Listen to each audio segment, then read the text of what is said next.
In all my years of running, I cannot recall ever having a DNF at an event, but I was worried the Sunshine Coast Half Marathon would be my first. Stick around and I'll explain why. 2, 1, and the wheelies are away. Big round of applause. 42k in front of the wheelies. And our tri-bike, Amy, well done. 3, 2, 1. And they're off in the EDA Sunshine Coast Marathon 2025, our first single lapper. G'day guys, it's Woody here. Thanks very much for stopping by and checking out this video. This is my Sunshine Coast Half Marathon race recap.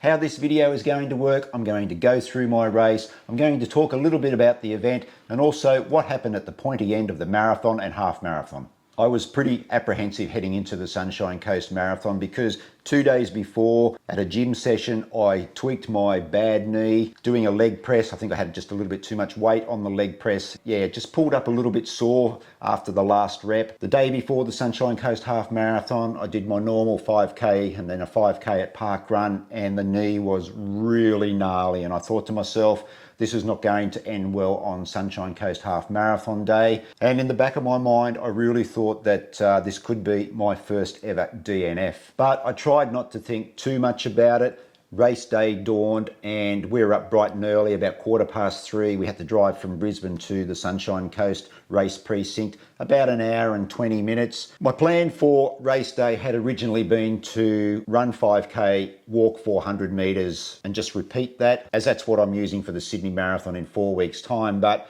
because of what had happened at the gym 2 days before and Park Run the day before, I just really didn't know how the knee was going to react on race day. So what I wanted to do when I got to the Sunshine Coast, I wanted to do a warm-up. I wanted to do a decent warm-up to make sure that the knee was going to be okay to line up for the start of the half marathon.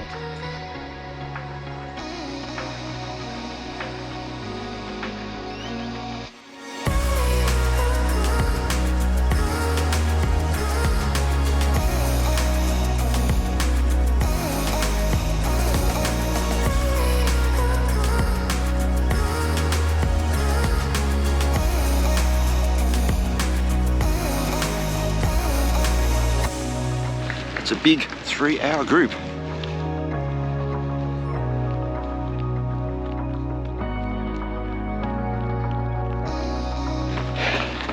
It's a little on the chilly side.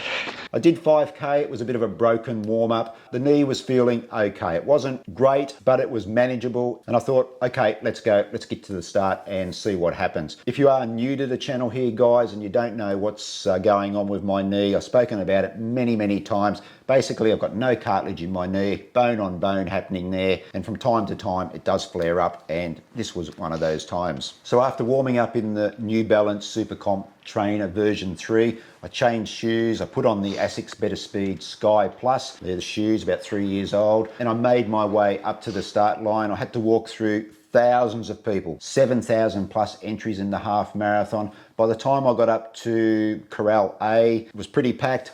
Fortunately, met up with a couple of my running buddies, Ryan and Graham, and also fellow YouTuber, Mighty Mark. Indigenous Marathon Federation. Yo, Woody, what's the vibes, bro? The vibes. You know the vibes. Yo, we're both here. We're both on the sunny coast. So both those fellas were running around. Both very chilly. 1 hour and 36 minutes. Great morning for a run, mate. Fabulous morning. I'm trying to set my PB today. I'm going to try and beat my PB. 134. So if I beat, I'll be very happy. Yeah, I'm going to do it. I'm going to do it. Yes. McDonald's half You know the marathon. vibes, yeah. Lovely to see you, brother. As always. So after meeting up with those guys, I sort of moved towards the back of Corral A because I knew that I would be going slower than some of the runners that were around me. The gun went off, took about a minute or so to get across the start line, and then we're on our way. Like I said in my race preview, I had planned to walk the downhills of Alexandra Headland. That came in at about 1-ish sort of kilometres and also about 5.5 kilometres on the out and back.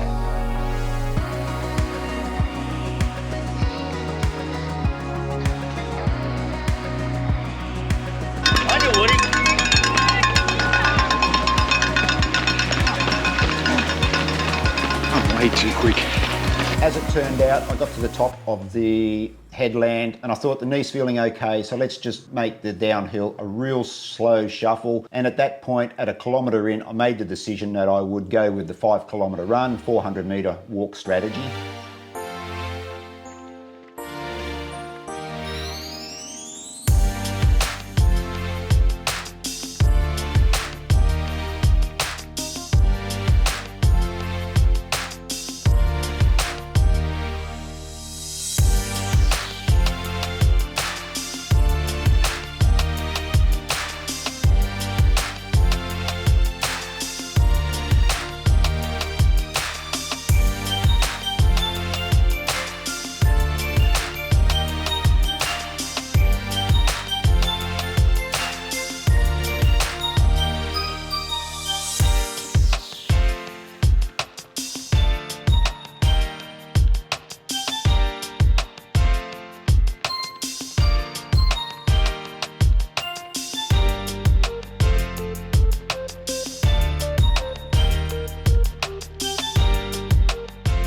First walk, 5k in, gone a little bit too hard, so it's going to rein it back in for the second 5. Another 200 metres of this walk. Staying over to the left so I don't impede anyone. I got through the first 5k in a 4:54 average. Probably a little bit quicker than what I had initially planned, but I was having my first walk break and a runner sped up the inside of me, and it was JT, Jonathan Thurston, and he yelled out, "Keep going, come on."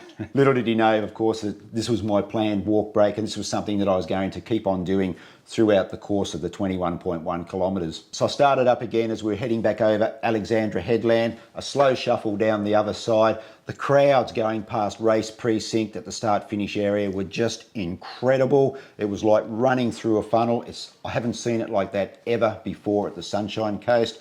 Continued on in that second 5 kilometre split, saw the marathon leader Ryan Gregson come through, saw the half marathon leader Andy Buchanan come through. More on them later in this video, guys. Second split for the 5 kilometres. I actually missed the second split. I didn't hear the Garmin or feel the Garmin vibrate at 5 kilometres, but the second 5 kilometres, when I did realise, I stopped about 200 metres afterwards. I still did my 400 metre walk, even though I'd gone that extra 200 metres, but that second 5k split was a 5:01 average, so I was happy that I was able to just drop the pace a little bit after being a little bit quick that first 5 kilometres. At this point, I took my first gel of the race. I had taken a caffeinated gel before my warm-up, so after starting up again, heading into my third 5 kilometre split, this is where we went to the furthest part on the course, turned around. For some reason, my GoPro was playing up severely. I don't know what was going on with it. There was plenty of charge in the battery, but it just kept turning off. Maybe it had something to do with the cold morning. It was bitterly cold for the start of the race. It was about 8 or 9 degrees, I think, when the half marathon started. It was a little bit cooler for the marathon start, and there was a little bit of a headwind heading out. So when we made that final turn to head back towards the finish, 6 or 7 kilometres, just felt the wind pushing behind me. So that third 5 kilometre split was a little bit quicker. That was a 4:51 average split. Again, I missed the 5 kilometre split. Same thing, just didn't hear the Garmin, didn't feel the vibration on my arm. I kept telling myself towards the end of that 5 kilometre split that I just need to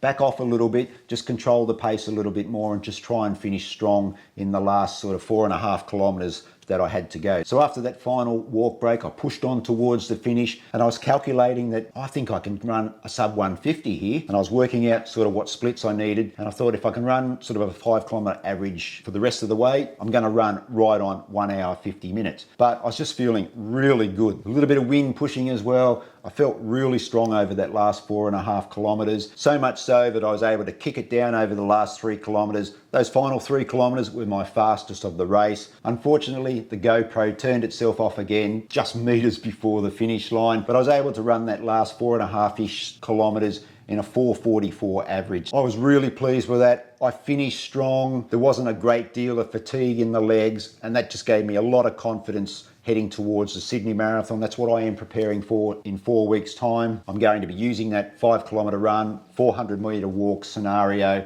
and it just worked brilliantly for the half marathon. I was really happy that the knee was manageable. It was a little bit uncomfortable. I was probably sitting at around about maybe a 6-ish out of 10 in the discomfort scale, but it certainly didn't impede my running in any way, other than the fact that I was probably more conscious of the knee than what I have been over the past sort of 2 or 3 months. So I was able to finish with an official time of 1 hour 48:52. Bloody happy with that. I thought with some of the training that I have done recently using the run walk scenario that I would probably be somewhere around the low 150s, but to come in sub 149, yeah, really happy with that. Got to say too, thank you to everyone that did give me a shout out on course, and also those people who came up to say g'day before the event, after the event. Was much appreciated. Now I will get to the winners of the marathon and the half marathon in just a moment, but I just want to say that this year's Sunshine Coast Marathon Festival, 15,000 plus runners across all events, and for me this year's event just seemed to explode. Sure, lots of runners, but the amount of spectators that were mingling around the start finish area, out on course, and I believe all the way up to Munjimba for the marathon, just unbelievable. Atlas Events do such a wonderful job organising these events. They also have sister events in Cairns, Brisbane and Hobart. I've been to all their events, well run, well organised. The volunteers at the Sunshine Coast Marathon Festival this year,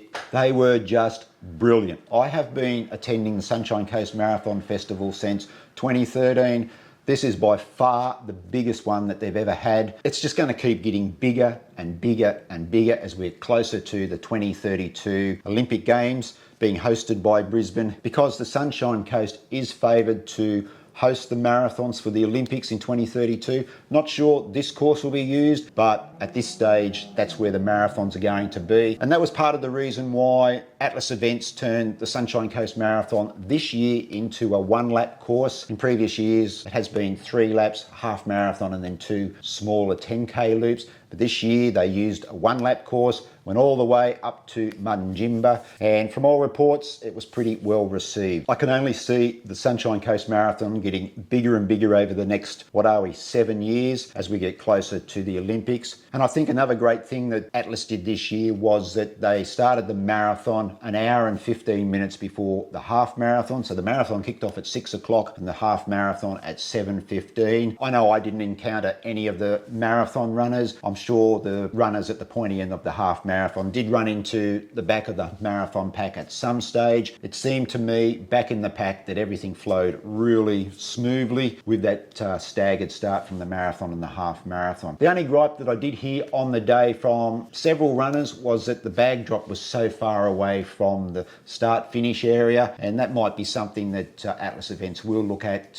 for next year, because it did get quite congested where the bag drop area was, because obviously they had the roads fenced off and it just left a narrow path for people or for runners to walk up and down, and you've also got spectators there as well. So hopefully that's something that they might look at in 2026. And I guess now that the Sunshine Coast Marathon Festival is getting so big, with so many runners and so many friends and family coming, it does beg the question whether the Marathon Festival does need to go to a 2-day event. It's almost at the stage where it's outgrown race precinct the way it is, with having all the 5 events on the one day. I'm sure this will be something that they will have a debrief about. For me personally, I think it would be fantastic if they follow suit with the Gold Coast Marathon and have a 2-day marathon festival. How they break it up, I don't know, but it would just probably ease a little bit of that crowd congestion on the one day. So yeah, we'll see what happens for 2026 and future years. This is something they're going to have to look at, because the Sunshine Coast Marathon Festival is going to just keep getting bigger and bigger and bigger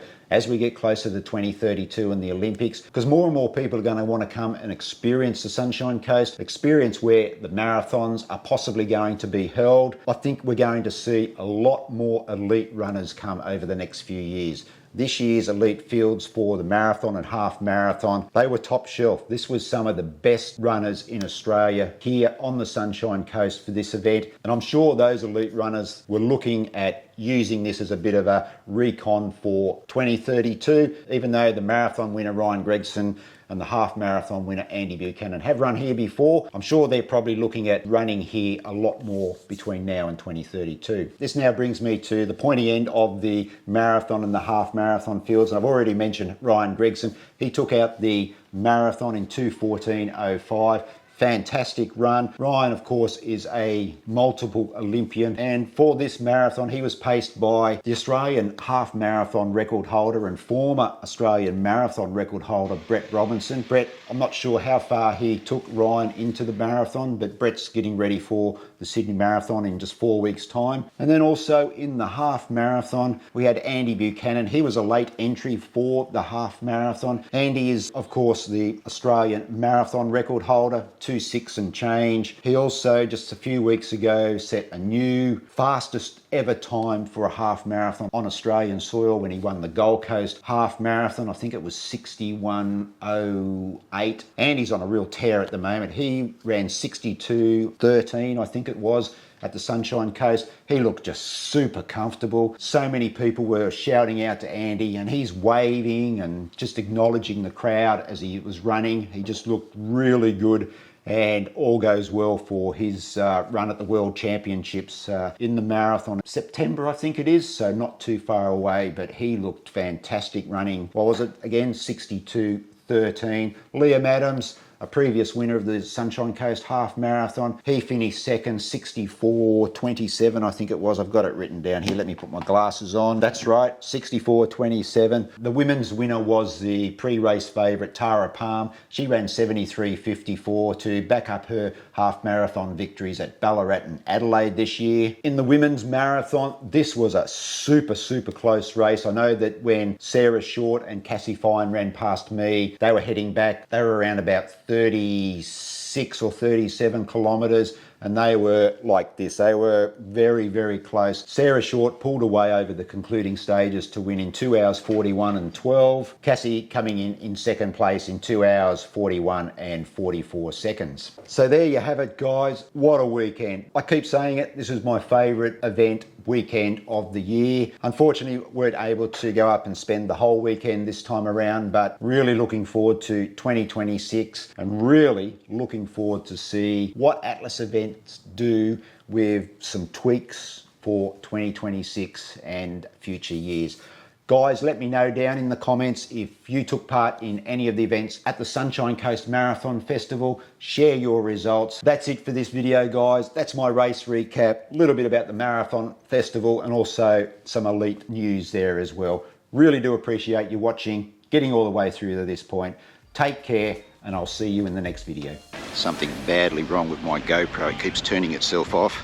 It's got plenty of battery charge, but just keeps turning off after about 15 or 20 seconds. So I might have to wait until I get home to go through the rest of what happened today at the Sunshine Coast Half Marathon.